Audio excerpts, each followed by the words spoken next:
Hey guys, how's it going? Today I decided to talk to you all about my second favorite Halo game, ODST.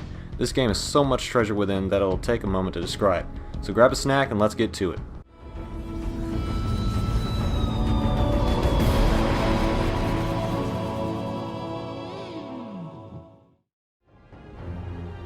The story begins with a squad of ODSTs aboard the UNSC Say My Name, which is an awesome name for a ship. They're planning an assault on the Covenant cruiser that Regret brought to Earth in Halo 2. As they depart though, Oni operative Dare changes their directory, confusing the ODSTs as the ship jumps into slipspace, followed by John in the Amber clad. As this happens, the ODST Mickey's drop pod crashes into yours, sending you spiraling to the ground. In this story, you are the Rookie, a skilled and silent ODST. This is how you begin, after being knocked out for 6 hours. As the Rookie awakens, he begins to search for his squad. Moving through the city, he discovers clues as to where his teammates have gone. This is where we begin to see flashbacks through their eyes. Earlier in the same day, Gunnery Sergeant Buck crashed upside down in a populated area of New Bombasa. He picks up on Dare, who is apparently nearby. Following her signal, he ends up finding Romeo. The two then decide that Dare has probably suffered a bad fate by the looks of her helmet, and they begin a search for the other members of the squad. Around the same time, member Dutch had fallen on the coastline of the Uplift Reserve, which has been covered in hostile forces. Leading a ragtag group of Marines, Dutch laments the possible death of his own squad. On his way back to the central city, the orbital elevator buckles and breaks, crash landing across the African landscape. Pieces of this can also be seen in the Halo 3 mission Savo Highway. After escaping the ruins of the reserve, a drone crashes behind Dutch, providing him some humor and courage to continue his march through the city. Meanwhile, Mickey the explosives expert has run through the city streets to find Marines. Hilariously misunderstanding their opposition's location, he avoids a wraith and mans a tank, blasting through the city with joy and fervor. Eventually, he passes through an area where the UNSC has set up a Gauss cannon. A skittish Marine uses it to open fire and all hell breaks loose. Continuing the push toward the inner city, Mickey happens upon Dutch. Together they blast through the remaining opposition with some other Marines. Believing they were finished, they aim themselves toward the next city gate, only to be met with a civilian officer and a request: explosives assistance. Thank God! Does one of you know how to use explosives? Your vote just got overruled. Oh. The two begin a mad dash across a bridge toward Oni headquarters, setting charges along the way. Reaching the end, Mickey activates said charges and everything goes boom. About damn time! Do it, Trooper! Kill their infantry! Don't back across the bridge!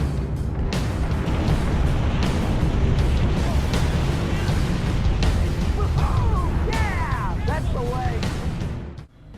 The troopers pushed up the hill and were eventually forced back into the headquarters. The plan to protect the building has now been ironically reversed. It must be destroyed, as the Covenant cannot get the information stored within. Moving through waves of brutes, the two manage to board an NMPD Pelican and escape. Buck tries their comms and is successful. They plan to all reconnect at NMPD headquarters, but Dutch and Mickey are shot down. Fighting their way through the station, Buck and Romeo eventually cross a super sketchy support beam and reach the other duo. Only the pilot was lost. The squad and remaining police forces fend off aerial attacks and drop squads, and what happens to be my favorite battle segment of the game. Oh, and the music is badass.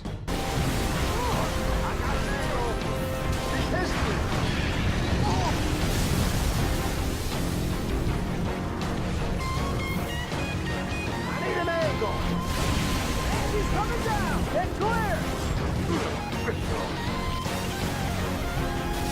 All taken care of. Think so?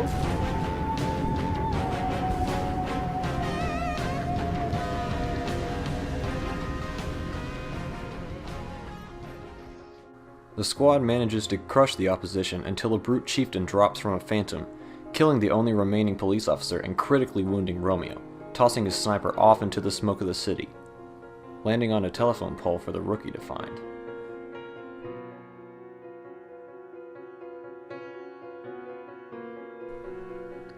The group of four fought and stole a Covenant Phantom. flying and fighting through the now flooded Kikawani station. After destroying a scarab and making their grand escape, Buck is unable to celebrate. Ordering Mickey to turn around, Buck decides he will lead a solo search for Veronica Dare. Meanwhile, the city AI, the superintendent, assists the rookie through the dark streets toward Dare's position. Here, she reveals the true purpose of their mission, to find and rescue a key asset under the city. Down there? That's the superintendent, the AI that runs every system in the city. My mission, our mission, is to secure the superintendent's data. You've been solo since we dropped. Fighting on the surface? Unless you spent all night hiding in your pod, you must know your stuff. Show me. At this point, it is revealed that an engineer has been behind the superintendent to assist you since the beginning. He helps you with the city map, he helps you find hidden weapon cache locations, the signs change, he speaks to you directly. It's pretty awesome. That's one of my favorite pieces. They call this engineer Virgil, and he actually has data on an uncovered alien structure, which is what the Covenant are truly after. Managing to rescue the asset, the rookie and Dare pass upon Gunny Buck and decide to resurface and escape with Virgil. Having the squad and the stolen Phantom stay around the area, the new Quadro fights hard through the outer highways of New Mombasa.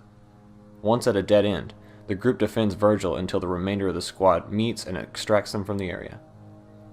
As it is glassed by a Covenant carrier, the group flies out and away, successful with their true mission, but unable to succeed in the mountainous feat of saving the country.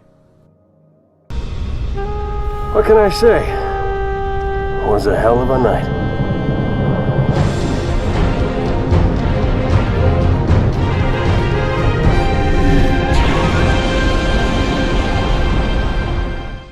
As the story ends, and on Legendary only, the Covenant's excavation beams have successfully uncovered the alien structure.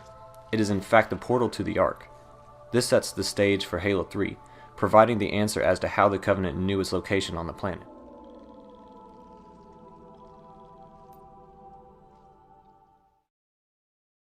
Next, I wanted to talk about the more obscure side of the story, the audio logs. These detail Sadies Story, a young girl whose father works for the city. Her father, Dr. Indesha, created Virgil, a subroutine of the superintendent. This, of course, runs alongside the main program. Hello, traveler. Mombasa welcomes you. Anxious? Stressed? Please remain calm. Control circuits now open. With pride. Either way, the Virgil program monitors Sadie while her father is away, protecting her from danger. It attempts to stop her from leaving the city. Then the Covenant show up. Eventually, a police car comes to pick her up and save her, or so she thought. The commissioner in the car was actually trying to use the situation of the city as a means to abduct and abuse Sadie. Upon hearing this, the driver kicks the commissioner out and knocks him to the ground. Once that is done, the driver suggests they leave, but Sadie needs to stay, so he lets her.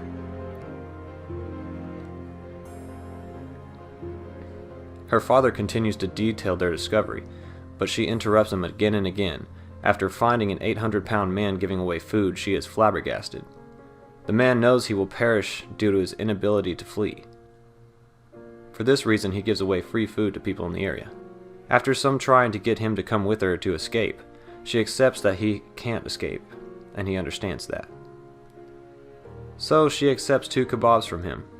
That's how that part ends. Eventually, Sadie reaches an ATM, where she hopes to contact her father again through the subsystem. She is attacked by a looter with a shotgun. Blasting the machine, the looter focuses on money. Sadie runs to hide in a trash can while the woman is attacked by brutes who crush her with the ATM machine and finish her with spikers. Before they can find Sadie, the driver comes back to the rescue, running them over and taking her toward the inner city and her father. The commissioner then cuts them off in a Pelican. Now armed, he is even more of a threat. Virgil sends a dump truck to run into the Pelican, delaying the commissioner for some time and saving Sadie. She and the driver eventually make it into the city, where the commissioner has turned off the superintendent. The driver tells Sadie she can reactivate him at NMPD headquarters. After some trouble, they succeed. Escaping the facility, they are contacted with a final demand by the commissioner. With no choice due to his corrupt bodyguard militia, Sadie complies. She boards his private train, where she is told of the Commissioner's deeds. He killed her father, and is attempting to steal his discovery and become a war hero. Virgil opens the doors of the train, where she escapes, and angry civilians tear the Commissioner apart. Sadie pleads to stay, but Virgil, now known to be an engineer, uses pre-recorded dialogue to let her know he is proud of her, and she must escape.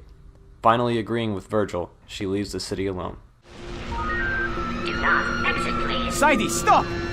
We are getting on that train and getting the hell out of town. That creature helped Virgil. It helped you and me. It helped all of us. Sadie. Dad knew how important it was. That's what he died for. I'm willing to die too. Let me go, Mike.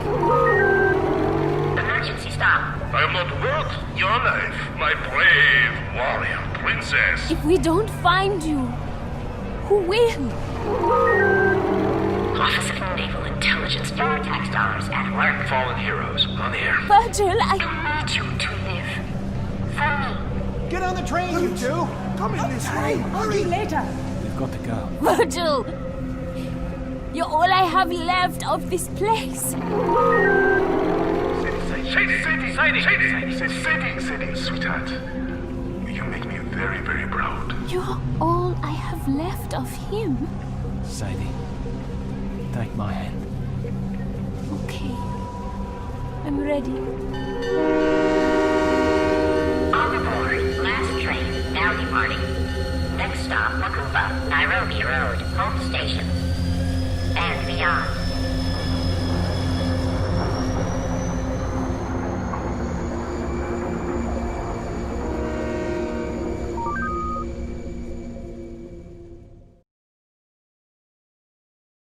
Now I'd like to discuss the music, and oh man, did Marty O'Donnell and Michael Salvatore do an amazing job. I actually asked him on Reddit one time what his favorite soundtracks to work on were, and he said ODST was one of them, the other one being Halo Combat Evolved. Anyway, the music always fits the situation perfectly. Sad tones like Neon Night and Deference to Darkness play at key intervals. The music is only strengthened by its use in heavy scenes, such as the rooftop of NMPD HQ, which again, super badass. Most tones surround the rookie's theme of loneliness and mortality. This is also strengthened by his need of med packs, etc. Let's jump for a second to the level design. It's perfect. All the unique locations, weapons, destroyed cars, walls, etc. Even the graffiti is perfect. And using the visor makes the city come alive even more. Finding those clues strung about was a fantastic shift from the constant gun show that is John's usual campaign. This game gears more toward a stealthy playstyle, equipping you with the silenced M6S Automag and silenced SMG. Awesome stuff. Also, you can find hidden caches full of cool stuff by following Sadies Story.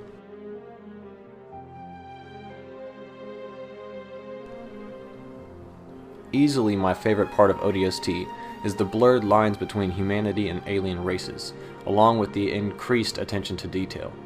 Virgil is simply fantastic. He's the best character in ODST, in my opinion. Utilizing the city's pre-recorded dialogue, he assisted the rookie from the beginning. For example, whenever he told Buck where Dare was. Attention, travelers. Lost items can be claimed on lower level.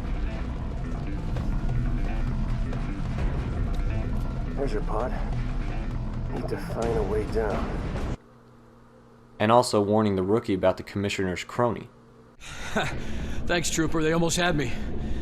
Been trying to get down to the next level checking my team, but this stack is locked down tight. Welcome. Access granted. Huh. Guess you have the magic touch.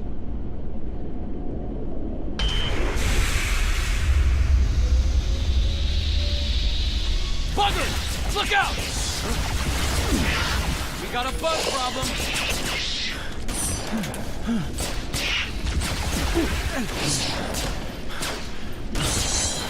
What's wrong with you, Virgil? You trying to get me killed? Warning. Hitchhikers may be escaped convicts. When finishing Sadies' story, it leads to this one particularly interesting scene in the data hive. The NMPD cop follows you instead of dying by the drones, into a secret room, and then, once you find out the truth, he attempts to kill you. Then Virgil responds, letting you know he is always watching and is very satisfied. Crime scene. Restricted entry. Shut up, Virgil! You hear me? Icy conditions. Chains required. Freaking machine. The whole city's gone to hell.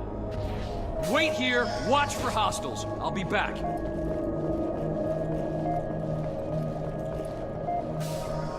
What are you, stupid?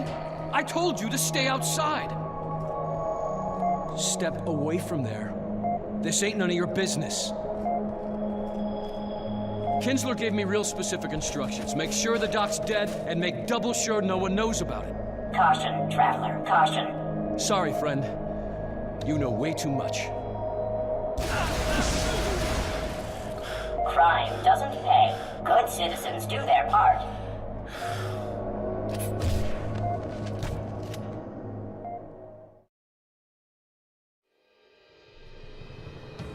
Now that my favorite area of the game has been covered, let's take a brief look at the multiplayer. ODST was the first Halo game to introduce Firefight. In its original fashion, it is a truly challenging horde mode. This game type pits you against waves of enemies that become stronger and stronger as the match progresses. This spawned many achievements, including the infamous Endure, which I will never, ever do again. But hey, at least I can rock my recon. On to Halo 3, ODST was released with the Mythic Disc, which contained all the DLC maps for Halo 3, save for the ones found on the Marketplace. Man, it's been a while since it was called the Marketplace. Anyway, these came with hidden skulls across the new maps, such as Assembly, Heretic, Longshore, etc. Super fun, super good times. Overall, ODST has to be one of my favorite games of all time. It delivers its story in a way that no book can possibly attempt. Apart from its center around the ODSTs in Alpha 9, Darren, Virgil, Sadie, and the city of New Mombasa, it truly gives you a sense of loneliness and mortality. Were it not for the Rookie, things would be vastly different. Following the events of ODST, the Rookie would sadly perish as the remainder of Alpha 9 continued to fight, losing Mickey to the insurrectionist Sweet Talkers, and losing Buck to his Spartan enlistment. As for Dare, she and Buck are still very much a thing, as is evidenced on his Halo 5 armor. Dutch and Romeo are still in duty ODSTs. I hope you enjoyed the video, guys. This game connects in major ways to my favorite Halo title. And if you liked the video and would like to see one on my overall favorite, just let me know in the comments. Thanks for watching, guys. This is Onyx signing out.